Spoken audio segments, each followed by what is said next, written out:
Hello বন্ধুরা, আমার ভ্লগে তোমাদেরকে স্বাগত জানাই। তো নতুন একটা ভ্লগ নিয়ে চলে এসেছি, আবার ছোট্ট একটা ভ্লগ। তো এখন যেহেতু বাড়িতে আছি, তাই জন্য আজকে সকাল সকাল বাবাকে বললাম যে ইলিশ মাছ আনতে। তো বাবা ইলিশ মাছ এনে দিল। তো মাকে বললাম যে আমি সর্ষে ইলিশ খাবো। তো তারপর কিছুটা ইলিশ মাছ ভেজে নিচ্ছিল তেল দিয়ে, যাতে সেটা দিয়ে আমি ভাত খেতে পারি। আর তারপর বাকিটা সর্ষে ইলিশ বানানোর জন্য রেখেছিল। তো এই দেখো, সর্ষে ইলিশের মধ্যে পোস্ত বাটা দেওয়া হয়ে গেছে, অনেক কিছু দিয়েছে, লবণ, হলুদ।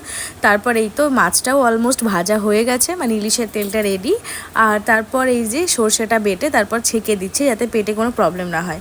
তারপর এই যে এটা হচ্ছে সব থেকে প্রিয় একটা জিনিস আমার, সেটা হচ্ছে ইলিশ মাছের ডিম। আমার খুব প্রিয় একটা জিনিস। তো যাই হোক, পেয়েছি আজকে বাজারে, খুবই ভালো।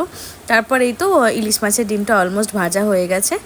আর এই তো মাছ ভাজা, ইলিশ মাছের ডিম ভাজা, তারপর ইলিশের দেখো তেলটা কি টেস্টি, আমার তো জাস্ট এখনও মনে পড়ছে আর আমার হচ্ছে খেতে ইচ্ছে করছে। তো যাই হোক, তারপর ইলিশ মাছগুলো এখন ভাপা করতে দেবে। তারপর অনেকটা সর্ষের তেল দিয়ে দেওয়া হলো, তার ওপর কাঁচা সর্ষের তেল। তো তারপর এরপর সোজা কড়াইয়ে দিয়ে দেওয়া হলো পুরোটা। তো এখন জাস্ট এটা যখন হালকা আছে কুক করতে হবে। যদিও আমি রান্নাটা জানি না, আমার মা করছিল তাই দেখছিলাম আর চেষ্টা করছিলাম একটু একটু করার। তো দেখো এখন অনেকটাই ফুটে এসেছে মাছটা। তো গন্ধটাও কিন্তু খুব সুন্দর আসছে। আর এই যে মা আমার জন্য কিটক্যাট এনে রেখেছিল বাড়িতে, তার এইটাই দেখছিলাম আর ভাবছিলাম খাবো। তো যাই হোক, তারপর এই তো অনেকটা ফুটে এসছে, তখন কাঁচা লঙ্কা চিড়ে দিয়ে দিয়েছিল 3-4টে।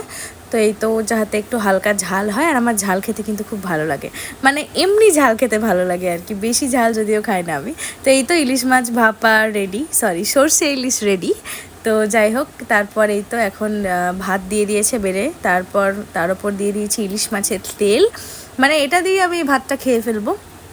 তারপর 2 পিস ডিম ভাজা দিল। তার আগে আমি আরও 3-4 পিস ইলিশের ডিম খাওয়া হয়ে গেছে আমার, ভাজার সঙ্গে সঙ্গে আমি খেয়ে ফেলেছি। তারপর একটা বেগুন ভাজা দিল। বেগুন ভাজা কিন্তু আমার খুব প্রিয় একটা জিনিস, মানে অনেকেরই আমি জানি বেগুন ভাজা খুব প্রিয়। তারপর এই যে একটু নুন দিয়ে দিল। তো এখন আমি এটা দিয়ে ভাতটা খাবো, তো তোমাদের সাথে একটু শেয়ার করছিলাম। আর এই যে এখানে আছে হচ্ছে তোমার ভাপা ইলিশ, সরি সর্ষে ইলিশ, যেটা বলছে ভাপা ইলিশ সর্ষে ইলিশ দুটোই যদিও আলাদা। তো এটা হচ্ছে সর্ষে ইলিশ। আর তারপর আমাকে একটা ভাজা মাছ দিয়ে দিয়েছিল ভাতের সাথে খাওয়ার জন্য, যদিও আমি কিন্তু কাঁটা বেছে খেতে পারি না, তাও চেষ্টা করি। আর এখন তো মাই বেছে দেয় আমাকে কাঁটা। আর এটা ছিল আমের চাটনি। আমি খুব ইচ্ছে করছিল আমের চাটনি খেতে, কারণ কলকাতাতে থাকি, তখন খাওয়া হয় না, আমি নিজে রান্না করতেও পারি না, আমি কিছুই সেরকম রান্না করতে পারি না, খুব কম জিনিস রান্না করতে পারি। তো যাই হোক, তারপর এই যে ভাতটা আমি এখন ইলিশ মাছের তেল দিয়ে মেখে নিচ্ছি। ওফ, জাস্ট দেখো তোমরা এটাকে, সত্যি বাঙালি মানে ইলিশ মাছ হচ্ছে সব থেকে ফেভারিট একটা জিনিস। তো এই যে আমি একটু ডিমটা ভেঙে নিলাম, জাস্ট দেখো কতটা ফ্রেশ ডিমটা। তারপর একটু ইলিশ মাছের ডিম দিয়ে আমি একটু ভাতটা মুখে দেবো। মানে আমি এখনও ভাবছি আর আমার সত্যি খিদে পাচ্ছে। তো কার কার খিদে পাচ্ছে কমেন্ট সেকশানে কিন্তু আমাকে অবশ্যই জানিও। তারপর এই তো এই যে এখন আমি সর্ষে ইলিশটা খাবো কিছুটা। তো আমি মাছটা তোমাদেরকে দেখিয়ে দিলাম। আর এই যে এই লঙ্কাটা আমি এখন ভাতের সাথে মেখে খাবো।